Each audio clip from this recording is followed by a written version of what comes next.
Thanks so much, Rochelle. And I wasn't completely, was that 3 lucky winners of 100 or was that 300 lucky winners of $1? But either way, I'm sure the audience will be excited to have the raffle at the end here. As Rochelle mentioned, I'm Jim Bowler, and we're going to talk today a little bit about drawing on my experiences in Silicon Valley as both an educator, but also a CEO. And first, I want to try to provide a framework for you, how you can apply some of the goals that CEOs tend to look at to your management style as an administrator, whether that be at the district level, whether that be at the school level, or whether you're just a teacher at this point or other educator who's maybe considering or aspiring to be a school leader.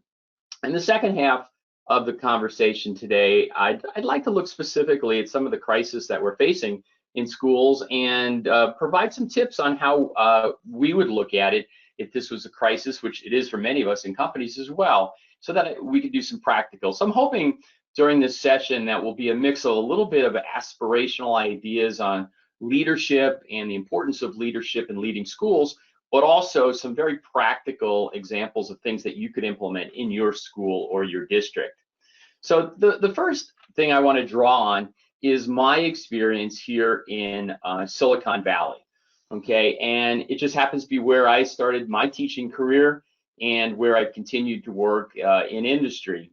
And, you know, the Silicon Valley, of course, is a geography, and those of you not familiar, it's, you know, about 50 miles south of San Francisco, where it all started.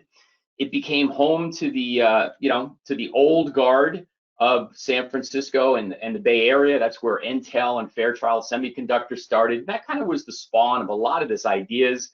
It led then to Hewlett Packard and Intel kind of following up on those, the semiconductor. That's where Silicon Valley gets its name.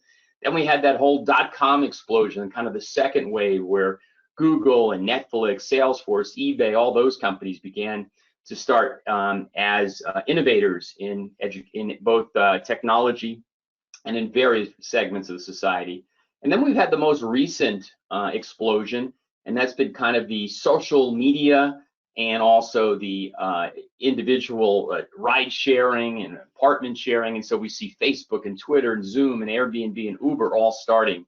And so it's kind of exciting to be in that area where you hear a lot of these companies starting, and for every success, there are dozens and hundreds of companies that don't make it. But I want to talk a little bit about what some of those commonalities are. And so for Silicon Valley, it wasn't always a, you know, a place, a hotspot of technology and innovation. It started as kind of somewhat of a sleepy area with cherry orchards, but it was fueled by a couple of things, and one of them was ideas and universities. And they were lucky to have Stanford here in Berkeley. It was also fueled a little bit by money. There was people who were willing to take some risks, but the word entrepreneurial really didn't even exist as when we were talking 50, 70 years ago in Silicon Valley. And today now we see the opposite. Silicon Valley is no longer a place. It's kind of a global understanding. It's really more like a mindset, because we see in Seattle and Boston and Austin and New York, worldwide, in China, Hong Kong, India, Europe, there's a mindset of what it means to be entrepreneurial, what it means to be sort of a Silicon Valley leader. So you're probably asking yourself, what does that mean to education? What does that mean to educators? Well, it's talking about this mindset and what that means. And so when we think about what a CEO and entrepreneur can be, I think there are things that we can learn from the way certain people approach their company. But I want to put a big disclaimer in here at the very beginning, and that is CEOs and people in business could learn an awful lot from educators. Okay, there's a lot of things that we do really well in education where we could teach some lessons to people in industry. And so this session is not to say that, hey, CEOs or corporates have figured out all the answers to the world. There are a lot of things that they do that we do not want to emulate in education. But you know, CEOs can learn from school leaders. Schools leaders, we all tend to be driven by mission and not money when you're leading a school. We tend to prioritize students and families first, not profits. It's not about making money or you know, we want, of course, hit our budgets, but that's not the first priority that a school leader has. And certainly school leaders want to focus on long-term good over short-term gains. When we're talking about educating a student, we're talking about what does this mean when they turn 8 years old, 12 years old, when they graduate high school, when they graduate a university. These are the kind of things that educators talk about, and companies and CEOs would learn a lot if they focused more on mission and the people that they work with and some of the long-term goals. But today I want to show the opposite. Are there things that we could learn from entrepreneurs, the way that they approach the situation? And so a little bit about myself. As I mentioned, Jim Bowler. I'm the CEO of ESGI. So fortunate to work with Rochelle and several of the other people from ESGI that are on the call today and fielding some of your questions. My background is I started as a young teacher out in Mountain View, California, in the heart of Silicon Valley, teaching, not really knowing what I was doing, but really, excited to be working with young students, mostly all in the secondary. I'm sure a lot of you are elementary school, and we have some secondary, maybe beyond, but that was my experience, and became an assistant principal, a principal. And so for 17 years, I've worked in schools and learned a lot. I was one of those people learning on the job. Got a master's degree in education while administrating, doing it at night, as a lot of you may have. And so it was just a wonderful experience, and I left education not burned out. The last day I left education, I was excited as the first day. I really loved what I was doing. But I also saw a challenge. I wanted to do some different things that really could take my blend of education and my blend of technology and put them together. And so that's where I went out and I started working with Harcourt, actually Pearson first, one of the large publishers, and then over time worked with a number of startups that were trying to build a market or trying to introduce certain products in education. And so a couple of them up here on the screen, adaptive curriculum, the last one, of course, now ESGI, which it's been 5 years here, and just love working with the people and the products that we have at ESGI. But I think this gives me a unique perspective in saying, hey, you've been in the classroom, you've been an administrator, you've learned some things, you understand schools, at the same time that you're asking the question, okay, what does it look like when you're a CEO? How do you attack things different? Are there differences? And so looking at entrepreneurial and what that is and what that means is, if we just go straight definitionally, entrepreneur, these are a couple things I put right off Google search. It's the ability to see things differently than the rest of the world. Being entrepreneurial means it's a state of mind that opens eyes to new learning and opportunities.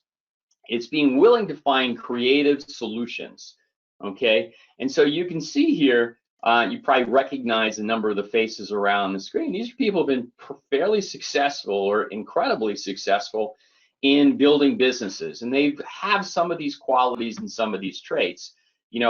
Different kind of adjectives that people might use to describe an entrepreneurial mindset would be positivity, being creative, being persuasive, someone who's self-motivated, someone who has tenacity, curiosity, flexibility, ownership. They own the problem. These are all things that we tend to equate in business with entrepreneurial.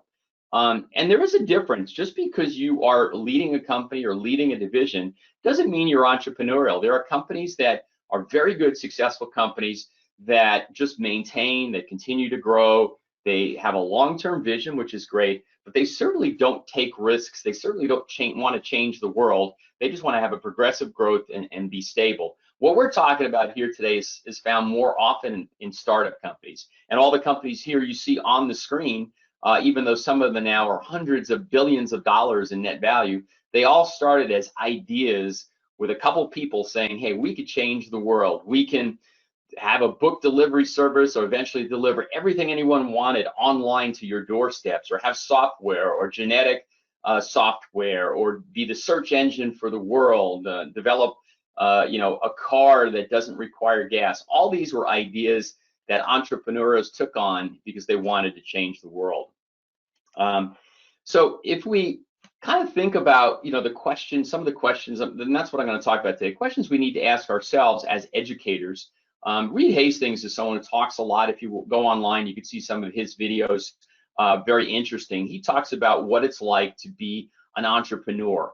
And Netflix now has become a $160 billion company.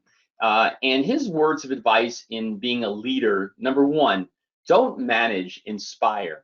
And this is an important one for educators, I think, because we do tend sometimes to manage. We are crisis managers.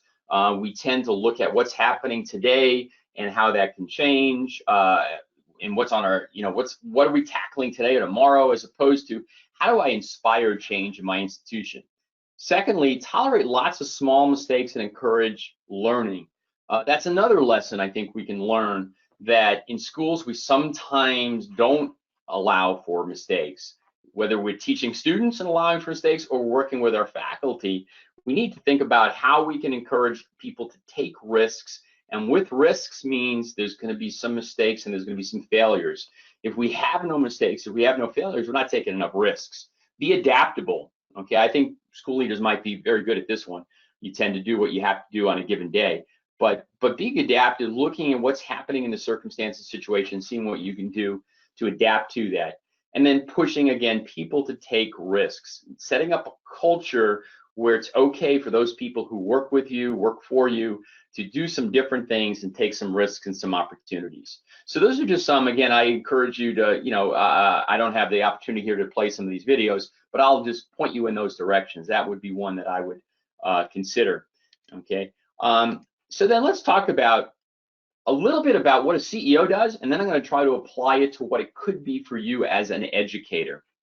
Okay, CEO responsibilities, okay, they tend to be things around vision, setting a strategy, product development, financing and funding, HR, sales and marketing. These are the big roles that a CEO has to look at, even in a startup company. If you're really small, sometimes you have 2 or 3 people only, and you split these up yourselves. As you grow, you have a person in charge of each of them, and then over time, you probably would have a whole department devoted to these. And in larger companies, you have hundreds or thousands of people working in all these areas. And so that's how a company is structured. And they take each of these ideas, okay, the vision, the strategy, the product, okay, and then they, I'm trying to find the right slide here, then they look at these and they say what department they're in.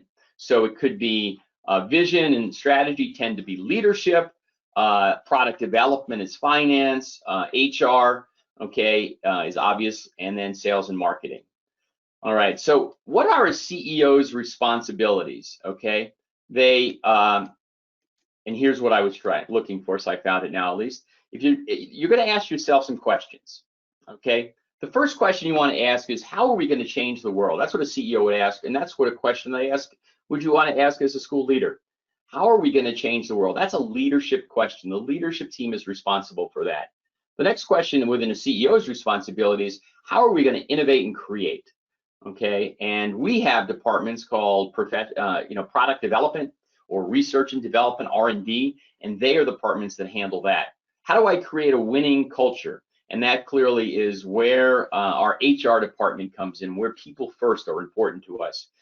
Fourth, how do I go viral? In other words, sales and marketing. How do I take what I'm putting together and get it out there in front of the world? Okay, and so that's important. And then finally, how do I fund my growth? How do we can sustain this business? And that's our finance department. In terms of what we want to cover today, I want to take the first 4 and go a little bit more into these and what we do and how you're going to apply them in education as an educational leader. Okay, the first one is, how do I change the world? Okay, how we ask that question. And for here, I think you should ask this question of yourself and of the school. Okay, why am I doing this? Why are you doing this? Sometimes when you take on a role as a school leader, it's because someone asked you to, someone coerced you. Sometimes, there's a reason that you just need to step up and do it. But you really should ask why you're doing this. This could be a lot of work to be a school leader, as most of you know, and you need to have that internal inspiration. Entrepreneurs do this because they're so excited about changing the world or disrupting a business or accomplishing something. That's really the intense driver here. And I know working with administrators, I've seen both. I've seen administrators that are incredibly inspired to do things and incredibly driven. And then I have others, I wonder, why are they administrator? Why are they still doing this? They don't seem to have that inspiration. I think this is an important question that you have to ask. And the second is, what is your personal mission and what is the mission of your school? Companies are very mission driven, and we work a lot on our mission statements, on our philosophy, and I know schools do, and there's evaluation programs, and every couple of years you have to work with the entire community in some type of an accreditation. So there's a lot of this happening, but this is really, really important.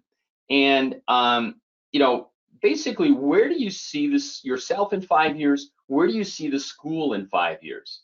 Okay, do I see myself as the principal in 5 years? Do I see myself running curriculum? Do I see myself in other kinds of school leadership? If you have a sense of that, that's going to help you. And then it sounds funny to ask this question, but where do I see the school in 5 years? The school might be around 100 years, okay? And you say, okay, what's the difference on the 105th year? But I think that's kind of what can drive you in using an entrepreneurial approach to things. Is like you look at 3 to 5 year segments and say, what's going to be different in this school because of my leadership 3 years from now or 5 years from now? And I also suggest, as much as you think about this, it might be something that when you're commuting to work or in a car, if and when we ever do commute to work again, you ask yourself this, but sit down and try to write it down. Try to put down, what is the goal that you have for yourself in leadership? What is the goal that you have for your school or your district in terms of leadership? And where I also would kind of point you is toward another video. And this video is from Steve Jobs. And he gave just a great speech at Stanford graduation. This was after he'd been diagnosed and while he was struggling with some issues about life and how long he would be alive. And he gave the warning to people that you really need to prioritize in life, and life is too short. And the thing he said is, a leader of a company and a leader of people, you need to follow your heart and your intuition to do what's right. And that his satisfaction in what he had done was he had always followed his heart and did what was right for him. And I think if you listen to that video, you hear a lot of good inspirational talks of what it means to be a leader and what it means to, again, do what you need to do. Entrepreneurials take risks, and sometimes they go countercultural, but that's kind of what makes them successful. At a school, if you're going to make change, you may need to ruffle some feathers. You may need to take some stands that might be initially unpopular. And again, the advice here is to follow your intuition and have confidence that you know what is the right thing to do. The second area of entrepreneurship is when you innovate and when you create. And now this one sounds a little funny because, okay, how do schools innovate or create? It's really clearer when you're talking about product development at a company. As a CEO, we're always saying, okay, what are we going to build next? How can we build something that's innovative, that allows people to do things that they didn't do before? ESGI is a great example of a kindergarten teacher saying, I go to these teacher meetings and parent meetings with stacks and stacks of paper and paper clips and poundage, and there's got to be a better way for me to do this. There's got to be a way for me to automate and to use technology to make a difference here. And so that's what, from a company point of view, what was able to be done. When you're talking about a school, you've got to think about, okay, once again, what is a way that we can innovate? What is a way that we can be creative and do something different? For me, what drove me as a school leader was to say, I don't want to be here just to maintain the school for the next 5, 10, 15 years as a school leader, and then just pass the baton to the next principal coming in here. And during my time, I can say that safely, most people graduated, no one got hurt, and all the buildings are still standing. Okay, that's not what I wanted. I wanted to look at saying, what difference can we make here at this school and in my tenure? And to give you an example, just a suggestion of one of the things that I did was a school leader in terms of innovation and creation, and it also showed my age, but we called it Vision 2000. We put together a plan. It was like 1992 or something, and I said, okay, what is this school going to look like in the year 2000?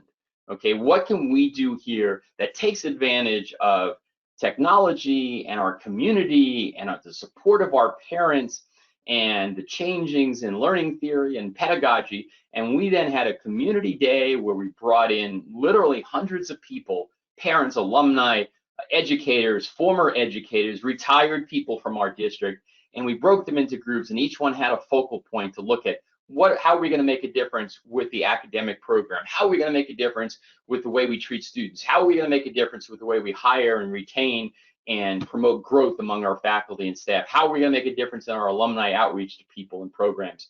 And we put some sticks in the ground and said, by the year 2000, this is what we're going to be doing.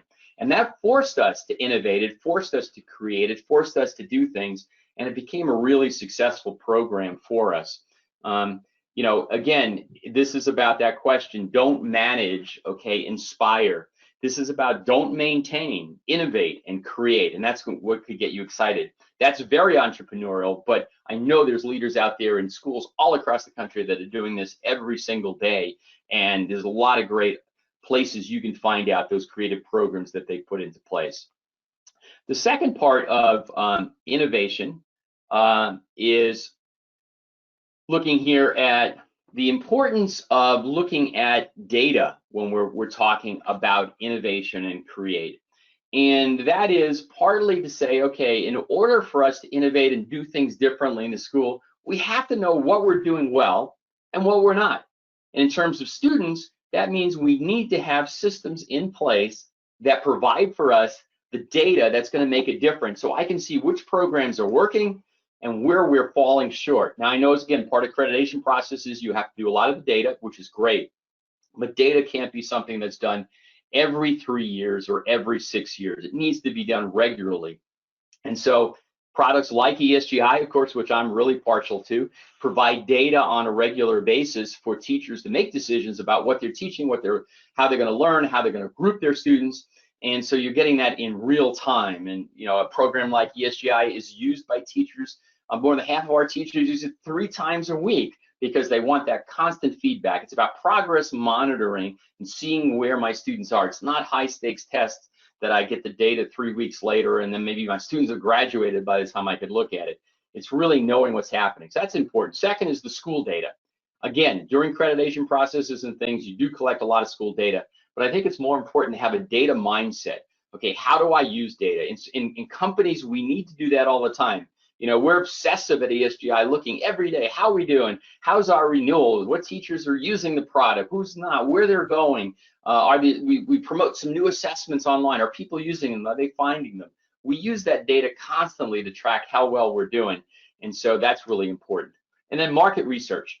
Market research is talking to your customers. In this case, it's your parents, if you're in a high school, maybe your alumni, people who graduated, and saying, how can we figure out what is working, what's not working, and what we can do to change that. And so again, that's a very entrepreneurial, a small startup does that all the time, and good schools do that all the time as well. The next area to think about here is number 3 was building a winning culture. How do you build a winning culture at school? That's also part of what we ask as the CEO all the time. Okay, how do we put people first and try to build a culture?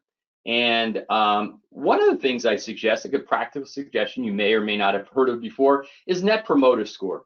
That's become something very important in school and in companies nowadays, whether you're a small company or a large company.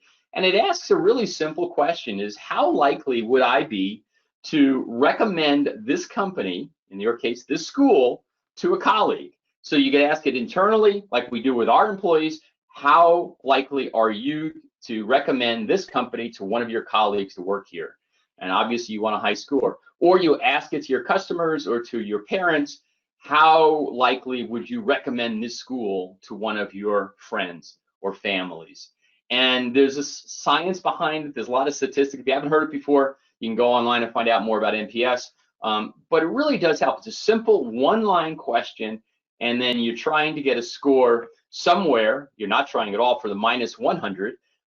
But 0 means middle. That means you have as many people that kind of like what you're doing as they don't like what you're doing. You don't kind of want to be in the middle. You want to be up here on the green on this particular slide, and that is a high NPS score. If you can get something above 40, above 30 is great. 40 or 50 would be tremendous. So that's what you're striving for. So again, just a suggestion, if you're not doing something like this, you may want to do that. The next part of building a winning culture that I would suggest for you is to think about things that you can do with your faculty and staffs, even if you have a small staff, that would encourage community. And I'm just throwing some here, and we don't have the time to go through them today. These are things that we do at our company. We have a weekly pulse where we send out an online survey. How are we doing this week? What's working? What's not working? The question is always no more than about 10 words. It's normally answered in 1 word or less, sometimes 2 or 3 words, and it's always anonymous.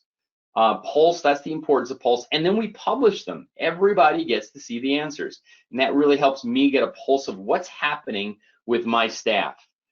It's always a little risky because, you know, especially in larger companies, you always have some people that are having a bad day, a bad week, or bad life, and they answer accordingly. But that's a good one. Insights. We do contests once a month or so where we try to get insights into our fellow colleagues. We guess things. We take a picture of your desk. What was your first car?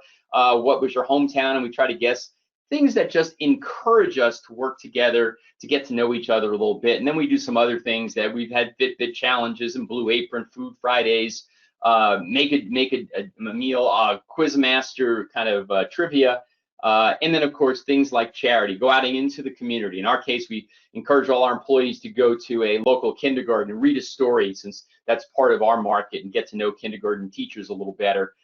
In your case, maybe bring in parent experts to the school. You have so many people that are parents that are in industries or doing really cool things, and maybe you have a lunch and learn with your faculty and bring those kind of parents inside. But things that you can do that help build a winning culture for for you and your school. And then the final idea here in building a winning culture that I want to share is a little less about the culture and the fun, but it's another thing that's always really important, and that simply is to accomplish things and let people know you're accomplishing them. And so this is something I could do a whole workshop on, and obviously I'm not going to spend a lot of time on it today, but how do you plan success, and how do you basically, put together something that part of a winning culture is winning. We want to win, and winning means setting goals and accomplishing them. And so there's a lot of systems out there. We use an L10 system that's called EOS, Entrepreneurial Operating System, EOS. You can look that up online as well. And basically, this is what you have to do. Number one, you set 3-year targets. Where do you want to be in 3 years as a school? What changes you want to make? What do you want to implement? Okay, then you define your annual goals. In this particular year, in 2021, what are we trying to accomplish? And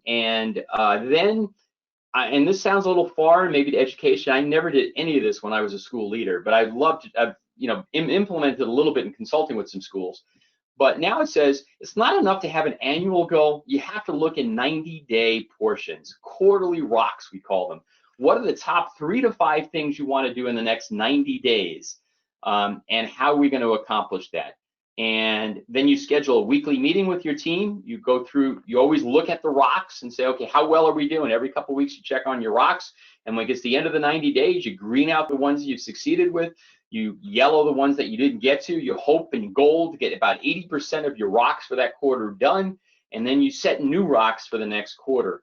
And the importance of this is goal setting is so important. Goal setting is something that helps you focus what's important, but it also communicates both up and down. It lets those people you work for, whether that's at the district office or a board or someone else, it lets them know what you're doing and what you think is important. And then secondly, it also communicates down. It lets the faculty know these are the 3 things as a school we're working on this year. And each quarter, I'm going to make one strategy toward that goal. Okay, you do that. And then you have number 5 here, what we call an IDS session. That's a session as part of your weekly meetings that you devote just to taking issues. You identify the issue and what the root cause of the problem is. You discuss it and you try to solve it during that period of time. Okay, so like I said, I could do a whole workshop just on how to build a winning culture using, how to build the winning part of the winning culture. But these are just some tips that you can use. The next area and the final area before we look at some crisis management will be, how do I go viral? And in this case, for a company, going viral, you hear that nowadays, maybe actually nowadays it might be a bad connotation, but up until the last 4 months, going viral was something that every company aspired to. It's finding something that was so powerful that everyone wants to talk about it, that they're telling their neighbors about it, that there's an elementary school in the neighborhood that's doing such a good job that you say, hey, if you have a chance to move to this neighborhood, this is where you want to live because of this elementary school. Okay, that's the nature of going viral. Now, for us, that means sales teams, it's online, it's direct, it's building brand. And just from a time point of view, I can't go too deep into this, but I can share, just some ideas on, what we do. What's the value proposition that we say? What's the thing that we're trying to accomplish? At a school, it might sound funny to ask yourself, what's your value proposition? Well, kid's going to learn to teach. No, what are you doing that's special? What's our differentiator? Okay, what do we do at this school differently than other schools? Again, we might say that, well, nothing. We're the same as the other elementary school, a half a mile from here. That may be partially true, but I go back to the entrepreneurial mindset. If I'm going to be the entrepreneurial leader at this school, I don't want to be the same as that school that's a mile away, even though it's in my district, and maybe I worked there 3 years ago. Okay, I want to do something different. What's my differentiator going to be? And again, if it's the corporate side, these are companies that work really hard on what is their value proposition and what is their differentiator. Matter of fact, you get it down so much in trying to build your brand. Again, another whole workshop on how do you build a brand and how do you build a school brand. Okay, but you can see a brand is what a company stands for. It's a set of promises between a company and a customer, and it permeates everything you do. And so for a school, the same thing. It's what this school stands for. When they see the name of this school, okay, whether it's Lincoln Elementary or whatever that, what does that stand for? What kind of feeling does it create in the people who hear about your school? It's a set of promises between you and your parent community there. And then finally, it should permeate your brand, everything that you do, what you put together. It's your greatest asset is your brand, okay? And so brand is so important that in some cases, brand, you just have to look at something and you get a feeling.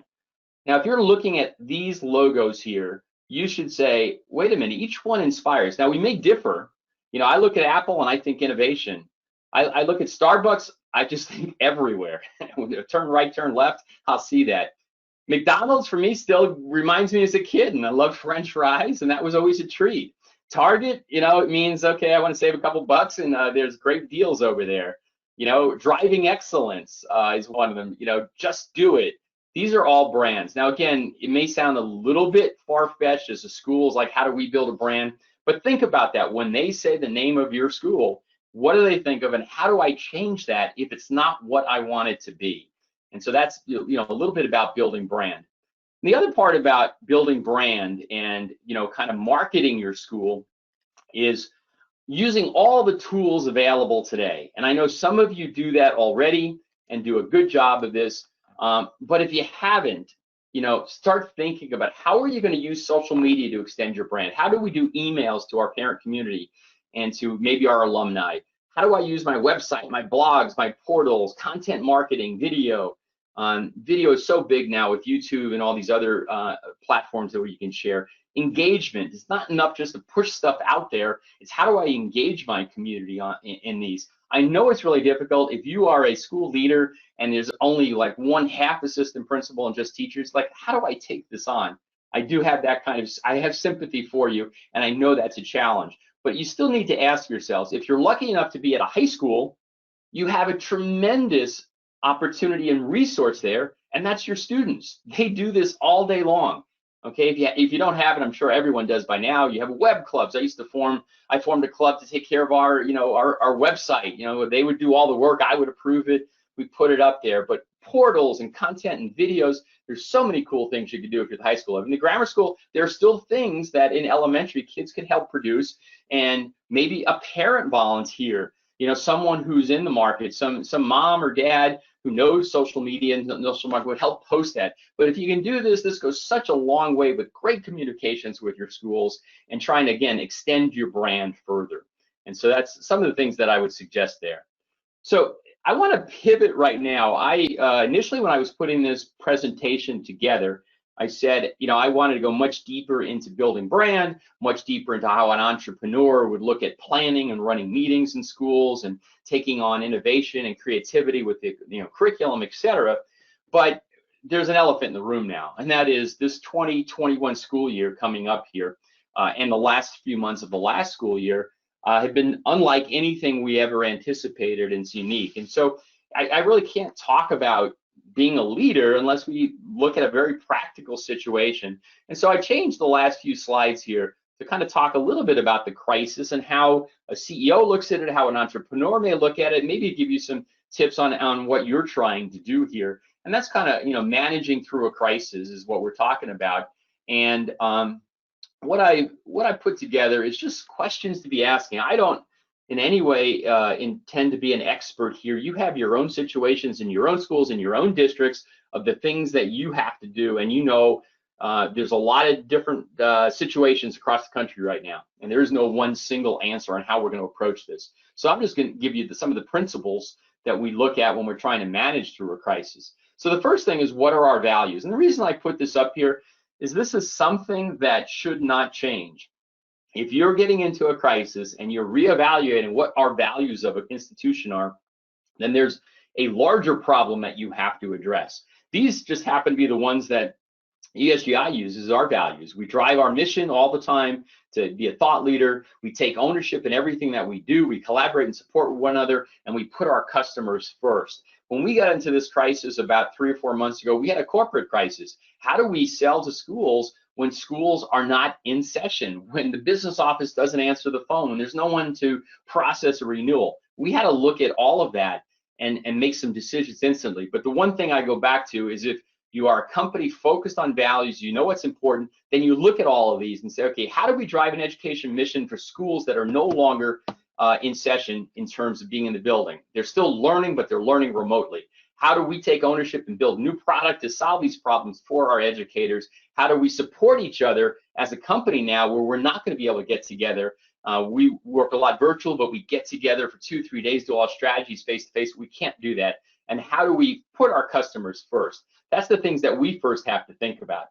Now, as a school or as a company, we look at, in crisis management, I do as a CEO first, how is this going to affect every part of my company? As a school leader, you're going to say, how does this affect every part of my school and the people I work with? If you're in a district level, you may have groups or departments or people responsible for these. If you're down at a single, smaller school where you're leading, you may be doing some of these yourself. And so what I want to go through each of these circles real quick here and talk about some of the questions that you should be asking yourself in terms of crisis management, and see, what could possibly give you some practical things to think about. So the first one, it's got to start with people. People first in everything we do, particularly a crisis. The crisis is people, and in this case, it could be HR, but it's, okay, what are the new challenges that my teachers, that my people are facing? What are those things that we know? And you've asked this already. You've been through this the last 2 or 3 months. How do people feel, and how are they able to share their feelings? Okay, like even now, back to school, we're not sure we're coming back hybrid. We may start remote, then we're going to switch to another. What does this make these teachers feel like? And do I understand that? Am I reaching out? Am I talking? And then how do they share with one another? Have I set up vehicles, whether that be online in Zoom or chats or different ways that people can connect, where they can share their feelings with one another? It really is important to let people emote and share.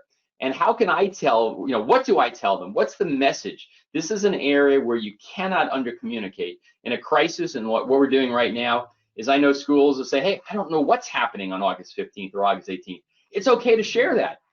Better to share that this is where we are, this is what I know so far, and this is when I hope to tell you the next message. And then part of that, what can I tell them, is, what's the one thing I want them to walk away? I've been on calls in crisis where a leader, starts talking, and at the end of 20 minutes, you're like, what did they say? You make sure you understand it. There's something you want them to walk away with understanding. And it could be uncertainty. It could be the one thing you need to know today is, we're looking at every possible outcome that could happen, and we're looking at every scenario and working with the right people. And the one message I want you to know today is, we'll make the decision as soon as possible, and I will keep you informed. And the same thing, what can I promise about communication? I will be communicating and talking with you every Friday. I will send out a note to all my faculty on what's happening. It's really important that during a time of crisis, you come together and you continue to communicate. The second is marketing in a company is, okay, then what do we tell our customers? In your case, the marketing is, what do we tell our constituents, okay, our students, our faculty, our parents? What are the challenges that we're having? What's the one message I want to get to them? How much can I promise to communicate? And how do I use the tools to do that? The same thing, parents want to know what's happening. And if you're not ready to tell them that you have an answer, that's okay. But communicate something. Okay, communicate a message. The same thing. What is the one message I want them to know here in the middle of July, on July 25th or whatever? I want you to know that we have 3 possible alternatives. We're considering each of them, and here's the data we will use to make that decision. Okay, and here's what will happen in the classrooms. It's not even just about the decision to go on site or hybrid. Some of that may be made for you depending on where you live. But what does it mean here? Okay, and how am I going to communicate that we are going to have learning regardless of whether it's in the classroom, at home, or some combination between those? And get that message out. Make sure it's a crisp message, very clear on what your aspirations are for the first 90 days. And then use the tools available to you. I know not everybody's comfortable with social media, videos, things like that. Use them if you can. Use, again, a parent or some students that could help. Your kids might be able to help you on this one a bit. But, you know, a video goes a long way. Me sitting in my office or sitting outside or something and saying, here's where we are today. I'm at the school, and unfortunately, it looks like this is going to be a challenge. But here's what we're doing. We're excited, and we're getting our teachers excited to do a hybrid model, or we're getting our teachers excited to do online learning. And here's some of the things that you can expect and the things that might get you excited as a parent as we're going to approach this most unique school year. However you can get that message out, that's what, again, managing in a crisis. Start with your own people first and make sure then your constituency, in this case, your parents and students, know what your message is and how you're going to communicate. Communication trees, parents calling parents, all the things that are at your resources that you know and you use. The next area for us is product. What do we have to do to change our product? For us, it was at ESGI, we went to at home. We said, okay, how can we take the ESGI product, which was primarily a classroom product, and show people how to use it with Zoom and Google Meet and video conferencing, and we put together professional developments and guides and ways that people can do that. And so we made a pivot to say, this is important, but we know we can support our own people. That's how you do it in a company. For you, okay, what's your core mission? How are we going to continue to teach these students? What are the threats? You know, really think about what's going to make this hard. Obviously, equity and technology and bandwidth and teachers' fears and their, you know, maybe their discomfort with technology. Let's get it out all on the table and talk about that. And the next are, what are the opportunities? Okay, don't forget that in every crisis, there are threats and there are challenges, but there's just as many opportunities. There are chances to say, what can we do differently here? What did I always want to do that I couldn't have accomplished? In this case, you know, there's wonderful stories of teachers who've never used Zoom or Google Meet starting to look at this and, wow, this isn't that hard. And you know, some of the stuff I was doing previously, I can do just as well on here, or we can use these, you know, breakout rooms. Wow, I didn't know that this feature existed. And all of a sudden, you now have a faculty that's becoming more technically literate than when we started this. So there's opportunities. Can you think about them? Some of them have to be sugar-coated because you can't, you know, say, okay, well, now we're going to take on all these new things. But there are a lot of positive. You can think of how to take advantage of the crisis as well for the betterment of you, the parents, the students, and the school. And then, again, my simplicity always is, what are 3 changes I can identify and communicate? Okay, in terms of learning, what are we going to do differently? What are the 3 things that we're going to do, and why can I excite you as a parent or a student to know that even in this unique situation, these are 3 things that I'm committing to you that we're going to do in the way we teach, the way we communicate, the way we try to bring you together. Another area is strategy. This is a leadership. This gets back to what I talked about earlier. The crisis, you know, there may be something, you know, today that I got to deal with that it's an emergency. But when you catch your breath, get back to planning. Planning is what it's all about. In this crisis, what are my 90-day goals when I don't even know if I'm going to have students on my campus or not? What are the goals for my staff when I don't know who's working, who's not working, who can't work, who's afraid to come to work? Okay, but I need to have some goals. My goals for marketing, our word, yours is, what is my goal to communicate to my parents? What are the things I want them to know? What are my goals for the next 90 days on how I'll communicate? Product changes, what are we going to do? How are we moving to Zoom? How are we doing sharing? What online programs do I have? What are the product changes I am making that I can excite, hopefully, some of my faculty to do and use, and I can tell my parents that, hey, we're not going to be able to do this, but we can do that, and get them excited. And then finally, in everything to do with goals, and I didn't mention earlier, and I should have, is goals have to be measurable. Every one of my goals, I should be at the end of the 90 days say, okay, what was my goal for my staff? I wanted all of them to be able to attend these kind of meetings, to have at least 3 meetings a week or day, or starting with a group of students or parents. Okay, they have to be measurable, and then I look at them and then I adjust them for the next 90 days. Was I too ambitious? Did I not push enough? Our new things have come up, we have to pivot. So those are all the questions that you have to do. You know, the goals you need to set, but the measurements that are going to drive this as well. And then finally, one I don't talk about much here at all, but you have to deal with, and again, this would be its own workshop, is finance and funding. That's not something that's really, you know, part of what we can talk about today, but it's clearly part of the crisis, and it's one of the departments. So, you know, for a company, you look at first, what's the potential impact that this crisis has on our company? We need to make more money each week than we lose in order to pay our bills and pay our employees. What does this mean to that? We do financial planning. We then look at it and say, what's our best case scenario and our worst case scenario for reforecasting? Here's what we think could happen. We're in such an uncertain time. If this all played out well, this is what's good. And if this didn't play out well, here's our worst case.